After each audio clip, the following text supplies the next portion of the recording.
Since nobody's having questions, can you share your story about your hands? Sure, glad to. I always remember just being impacted hearing that the first time, so I'd love other people to get to hear it.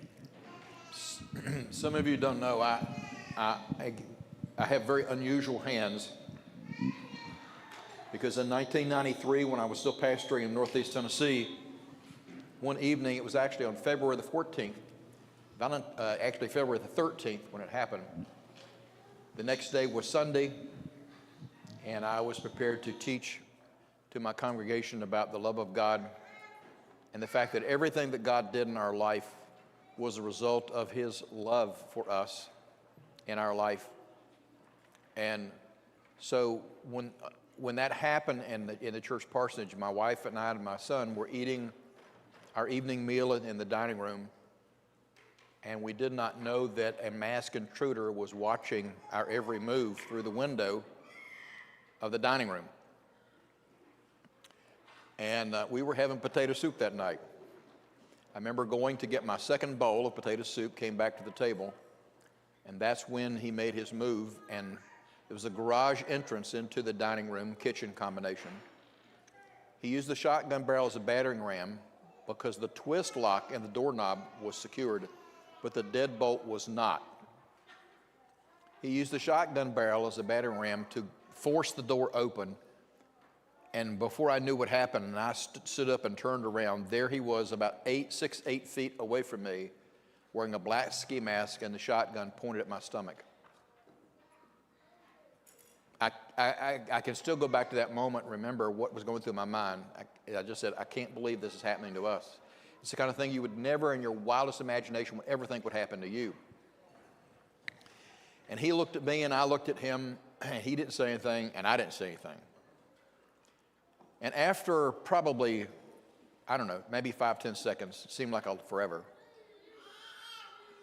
I finally decided I had to do something because in my mind, what I thought he was doing is just simply building up enough courage to pull the trigger and kill me. So I basically did something from a human perspective was pretty stupid. I charged him. I ran at him. And my idea was if I can get to him, I'm going to take him down to the ground and wrestle him to the ground and have my son help me. At that time, my son was 16 and 6'4" already, to help take the gun away from him, sort of diffuse the situation. And as I moved toward him, he started backing up, and by the time I got to him, he was standing right at the edge of the door, and I actually took the door and shoved him right back out into the garage area.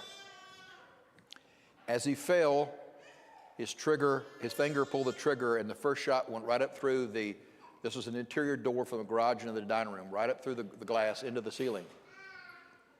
With that, I realized that I had to get out of the way or I was going to get shot. So I went down on the floor on my stomach, most vulnerable position I could have taken. I'm reaching up with my right hand to turn the deadbolt so he cannot get back in. As I did that, he got up and shot right back through that deadbolt, and the second blast went through my right hand. I've had 7 major reconstructive surgeries to rebuild my right hand. He continued to use the shotgun barrel as a battering ram to break the door open. I moved over the bottom of the door again. I didn't even look at my right hand. You know, as I reflected back on that, you know, when you think you're going to die, you don't try to assess your injuries. You're thinking about survival, and I'm thinking about keeping him out so he's not going to kill my wife and my son. So I reached up with my left hand to turn the deadbolt again. I was afraid I hadn't turned it enough, and when I did, he shot through that same area and blew my left thumb off. And then all of a sudden, he's beating on the door again with the shotgun like a battering ram trying to break it open. And I remember how helpless I felt and how vulnerable we were. And I moved over to the back of the door, and I put my back up against the bottom of the door, and I could feel, as he's hitting the door, I could feel it jarring on my back. And all I was hoping was, because both hands were shot, they were numb, I couldn't feel. I still hadn't even looked at it.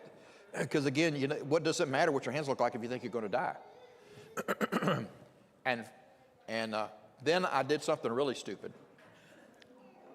I turned around and put my feet on the bottom of the door, and I started kicking the door. and screaming at him on the other side, not thinking about the fact that I was giving him now a verbal target. He shot through the door at my voice, and the detective said that you can't be right in your analysis. And I knew why they were saying that. Because when you look at the trajectory of the shot, the hole through the door, going over to where I was, and right behind me was the refrigerator, it peppered, if you know what a 12-gauge shotgun is with number 4 birdshot, it peppered the lower part of the door and the floor right behind my head. And they said, you couldn't have been there because if you were there, he would have shot you in the head. And I said, but I was there. I know. I remembered every second of what happened. To this day, I believe that God supernaturally, somehow, caused that shot to go around me or whatever. That's his part, not mine. Finally, this man quit beating on the door and ran. He left. And then we began to analyze the situation. My son was on the phone. He had already contacted 911. And in about 3 minutes or 4 minutes, we could see in the distance, not me, my family told me about this, they could see the emergency vehicle sitting there, but because of protocol, they couldn't come in to help me. There was blood over the ceiling, blood over the walls, all over the floors. The 911 instructed Joyce to come over and pick up my left thumb and put it in a sandwich bag with some ice on it, put it on my chest. I'll never forget, she came over and she knelt over me and she looked at me and my hands and she says, Mike, look at your hands. What are we going to do? I said, we're going to thank God we're all alive. That's what we're going to do. And the emergency squad couldn't come in until the police arrived. When they finally arrived, obviously they came in, and I will never forget the police, because it was a crime scene, they would not come through the door where this happened. They had to come through the front door of the parsonage. And I could still look up and see my son is on the other end of the hallway on the phone, and I'm over here lying on the floor.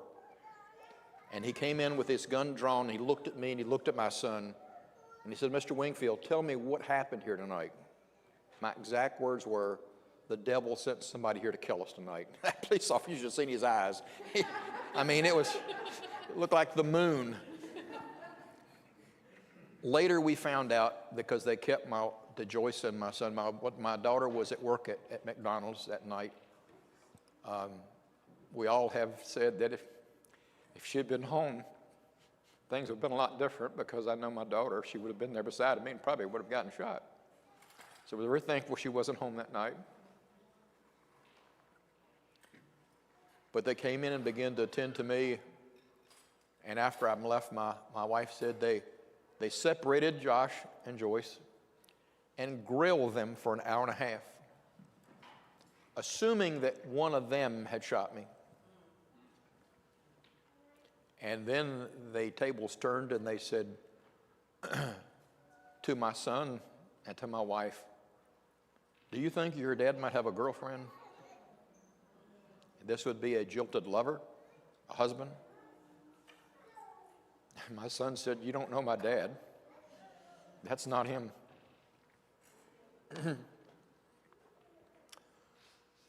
But anyway, I remember that Joyce told me after an hour and a half, and they were going on and on over the same questions. And he said, Mrs. Wingfield, bad things don't happen to good people. My wife said, you got to know her. At that point, she had had enough. She says, I leaned forward. I got almost right to his nose to nose, and said, you better get used to it. It just did. And she says, my son and I are leaving. He says, you can't leave yet. He says, my husband is in the hospital, and for all we know, he could be dying. We're going to the hospital.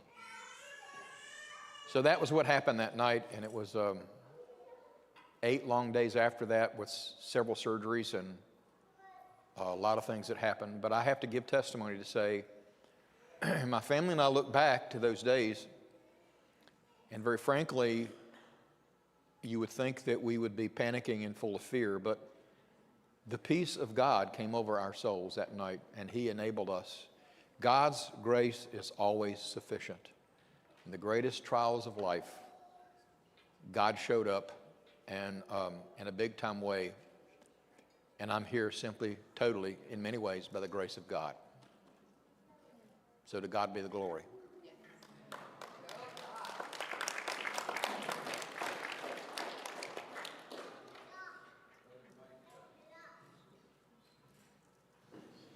Brother Mike's angel was busy that night, as Hebrews 1:14 says.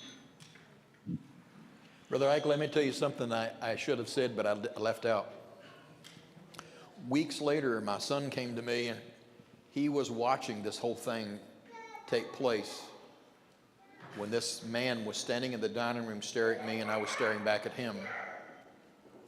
He said, "Dad, did you notice that when he looked at you before you charged him, that his eyes got huge?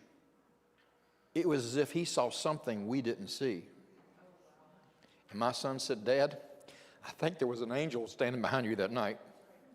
And when that guy saw that angel, he freaked out. And that was the only thing that I can think of that explains why he would be afraid of me that night. I had no weapon. He had it all. Yeah, you can assure him that the angel was there, whether the guy saw it or not. Brother Jonathan told me he's going to take that side of the room and He was an 18-year-old young man involved in drugs. He had come to our house that night because I had sold a car my daughter had been driving.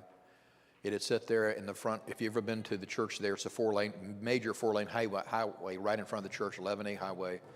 And I'd parked the car there, put a for sale sign on it, asked cash, $2,000 for the car, no checks.